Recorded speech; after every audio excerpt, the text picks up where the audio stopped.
इतिहास की पंक्ति को आगे बढ़ाते हुए शिवाजी का अगला पार्ट हमने पढ़ लिया था, जिनमें आए थे संभाजी।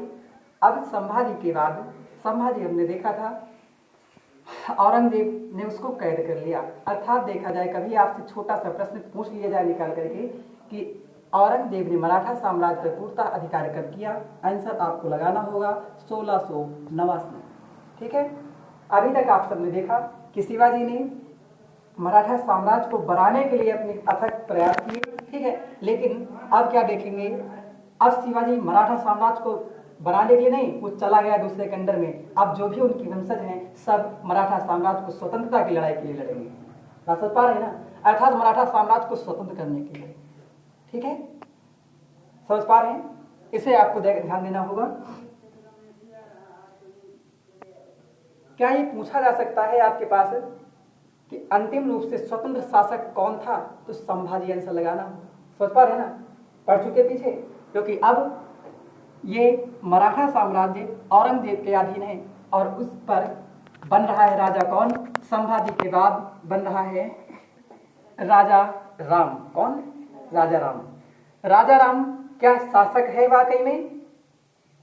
अधीन है तो काहे का शासक, सोच पा रहे हैं, लेकिन माना जाएगा ना मराठा साम्राज्य का।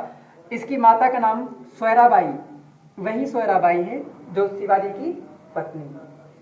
समझ पा रहे हैं ना, ये सोयराबाई इसकी माता जी हैं।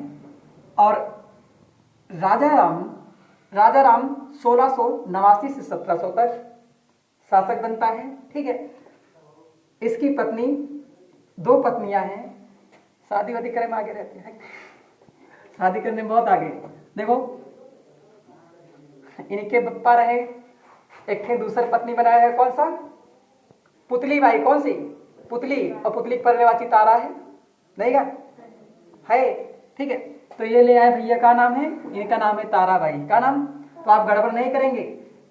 ठीक है, शिवाजी की एक पत्नी थी जो शिवाजी के साथ सती हुई थी, उसका नाम था पुतली बाई। अच्छा, तो अक्सर ताराबाई आसन रहता है, तो ताराबाई कौन है? ताराबाई राजा राम की पत्नी। ठीक, इनका पुत्र शिवाजी द्वितीय है। कौन है? शिवाजी द्वितीय। बेचारा किंग बनता है लेकिन नीचे वाला नहीं बन पाता है ना। दूसरी पत्नी है राजसबाई। का नाम? राजसबाई। ठीक है, पेपर में आते इनको ध्यान देना होगा। राजसबाई, इनके पुत्र का नाम है संभाजी द्वितीय। समझ पा रहे हो?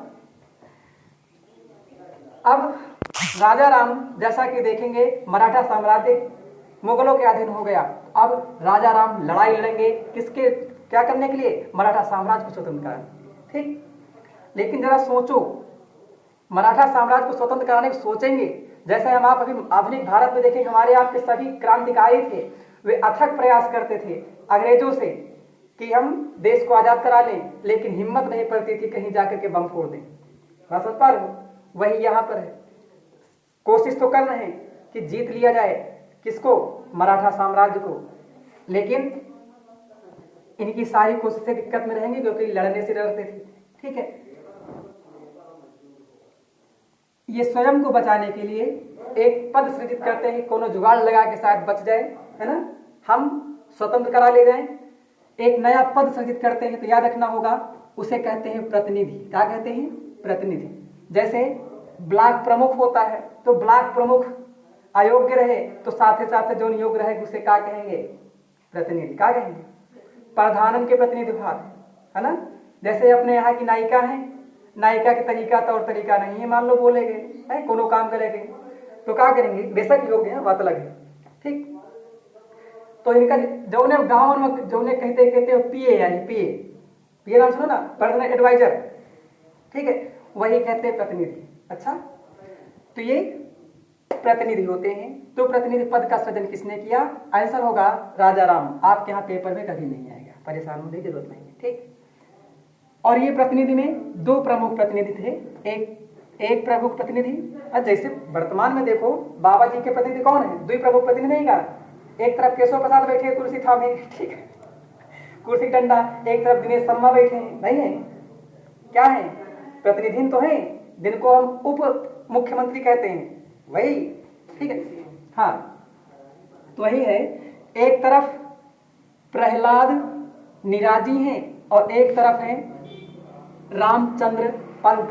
ठीक, ये दोनों कुशल राजनेता हैं, राजनीतिज्ञ हैं। ये आपसे कभी नहीं पूछे जाएंगे, परेशानी की जरूरत नहीं।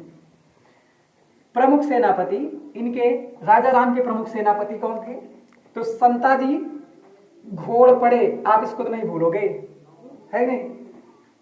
मराठा साम्राज्य में घोड़पड़े कौन था? तो संताजी घोड़पड़े कौन था? तो राजा राम का कौन था? सेनापति था। ठीक, दूसरा धनाजी जाधव, समझ पाई? धनाजी जाधव नहीं पूछे जाएंगे।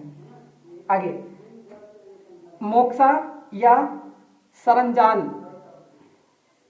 पीछे बताए थे जो, वही बात है। ठीक है, नहीं पूछे जाएंगे आपसे। देखो, राजा राम ऐसी व्यवस्था थी, सोच तो रहे थे मराठा साम्राज्य को जीत लें, स्वतंत्र करा लें। क्या आप सोच सकते हो आपको स्वतंत्रता पाने किसी चीज से, तो आप डर डर के स्वतंत्रता पा सकते हो क्या?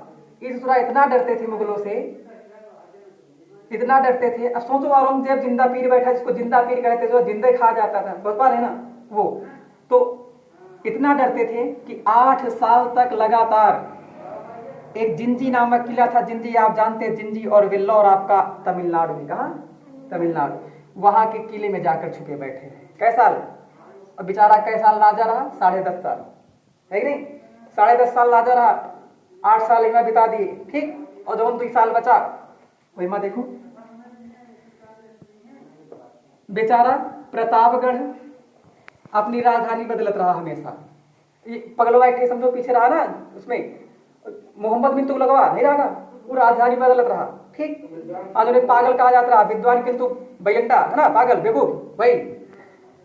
तो उसी तरह यहां पर भी है। जैसे बाबूजी का देख, समझ पा रहे नहीं? बाबा जी क्या कहेंगे? कहेंगे भर्तियां हम देंगे जनवरी में, और जनवरी से भीतर पूरा सत्र नहीं, पूरा साल 2 साल बीत जाता है। समझ पा रहे नहीं?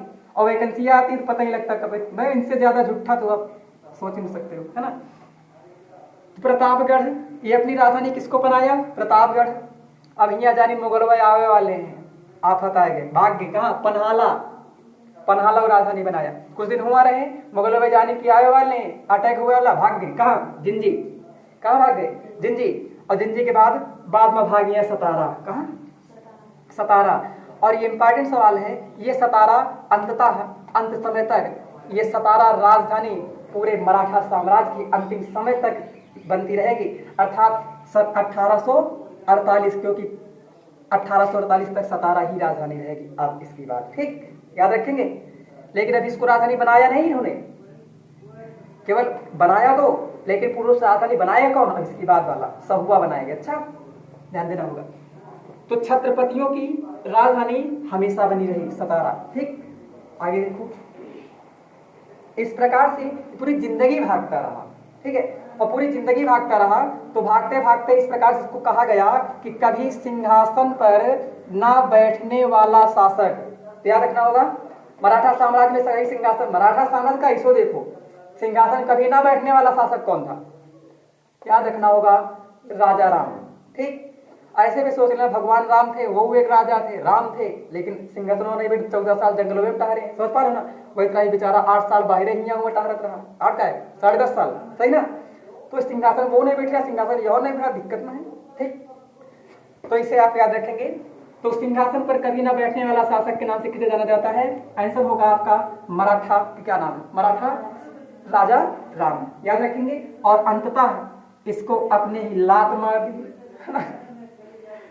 ऐसे भागते रहेंगे। देखो बात ये है कि जनता कहती थी भैया हमारा नेतृत्व करो, हम लड़ेंगे।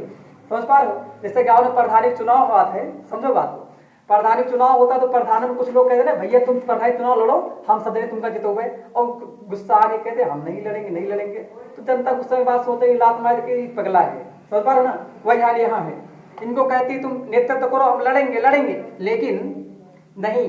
तो एक काम करती है, इनको अपने ही जनता इनको निगलेक्ट कर देती, हटा देती है। और इनका पुत्र होता है अल्पवयस्क पुत्र, उसका नाम है शिवाजी द्वितीय। क्या नाम है? शिवाजी द्वितीय। और इनकी एक पत्नी है, उनका नाम है ताराबाई। क्या नाम है? ताराबाई। और ये ताराबाई और शिवाजी द्वितीय, इन दोनों को मिला करके एक नया शासक चुनती है जनता। ठीक, और ताराबाई कि पूरे मराठा साम्राज्य का नेतृत्व करती हैं। अभी देखना, ताराबाई के नेतृत्व में पूरा मराठा साम्राज्य अंग्रेजों से, मुगलों से छीन लिया जाएगा। ठीक, क्योंकि अभी आगे एक कथन आएगा, खफी खां कहेंगे कि हर मराठा किसान दिन में किसान होता था और रात होते ही वह सैनिक बन जाता था। ठीक, इनके यहां भी पढ़ेंगे तो याद रखना होगा किसका कथन है, इतिहासकार खफी खां का कथन है। ठीक है, उन्होंने कहा था, खफी खां कहा था कि हर मराठा किसान दिन को किसान और रात में सैनिक बन जाता था। ठीक है, अर्थात दिन भर खेती करता था और रात में वही सैनिक उठ करके ताराबाई के नेतृत्व में जाकर अगल बगल लूट करता था, अर्थात मुगलों से जो मराठा साम्राज्य को विजित करने के लिए, स्वतंत्र कराने के लिए लड़ाई लड़ता था। ठीक है, अब हम इसको आगे पढ़ेंगे। इतनी बात